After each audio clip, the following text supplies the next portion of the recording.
মধ্যে প্রথম বিসমিল্লাহ বলে ওযু শুরু করতে হবে। তো প্রথম যে কাজ সেটি হলো 3 বার দোনো হাত কবজি পর্যন্ত ধৌত করা। তো প্রথম ঘুম থেকে উঠলে বা অন্য কোনো সময় হাত সরাসরি পাত্রে প্রবেশ না করিয়ে সেখান থেকে আমরা একটু কাজ করে এভাবে পানি নিয়ে নিব, নিয়ে 2 হাতকে কবজি পর্যন্ত ধুই। ধোয়ার সময় এইভাবে আমরা আঙ্গুলগুলো খিলাল করে নিব। প্রথম কাজ 3 বার এইভাবে 2 হাত কবজি পর্যন্ত ভালো করে আঙ্গুলগুলো খিলাল করে এই দিক থেকে খিলাল করে 3 বার করে আমরা ধুয়ে নিলাম। এরপরের যে কাজ সেটি হলো এবার আমরা পাত্রে হাত প্রবেশ করতে পারবো, যেহেতু হাত ধুয়ে ফেলছি। তো 3 বার কুলি করা এবং 3 বার নাকে পানি দেওয়া।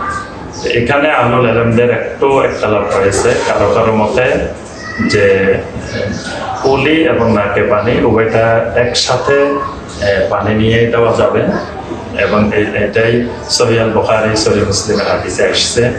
আবার কোন আহলুল ইলমের মতে, যেটা তিরমিজি তারপরে আবু দাউদ সকল হাদিসের গ্রন্থে এসেছে, এটাও সহিহ হাদিসে এসেছে, আলাদা করে 3 বার কুলি এবং 3 বার নাকে পানি দেওয়া।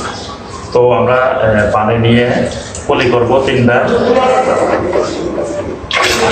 রোজা সিয়াম পালন অবস্থা হলে বেশি গড়গড়া করা যাবে না, সিয়াম না হলে ভালোভাবে আমরা গড়গড়া করে নিব।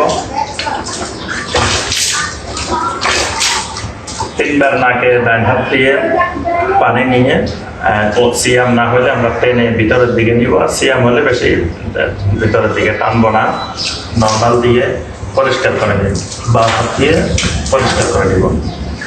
আর যারা বলছেন একসাথে, তারা এইভাবে পানি নিয়ে একটু দুইটাই একসাথে, অর্থাৎ কুলি এবং নাকে পানি দুইটাই এভাবে 3 বার। এই 2টি কাজ শেষ। এর পরবর্তী কাজ হলো সমস্ত মুখমণ্ডল 3 বার ধোয়া।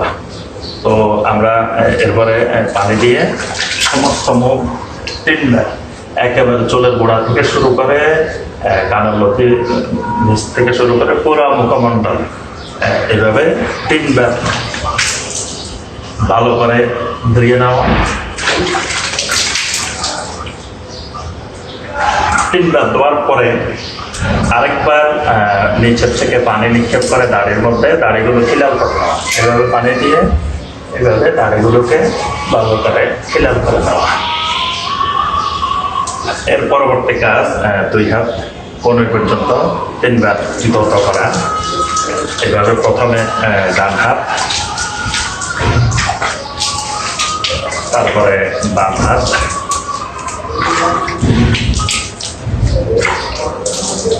এর পরবর্তী কাজ সম্পূর্ণ মাথা মাসে করা। তো একবার পানি নিয়ে পুরা মাথাটা মাসে করা।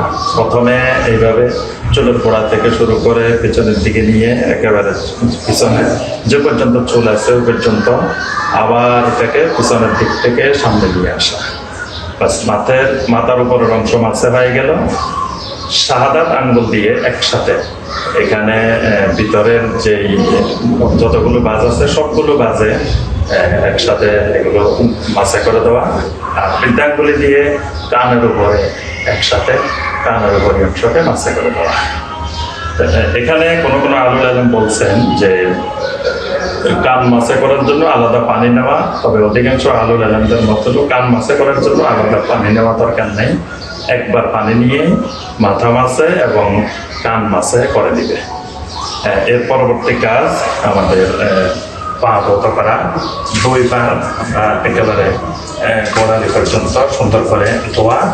এখানে পাশাপাশি আমরা আঙ্গুলগুলো খিলাল করে দিব।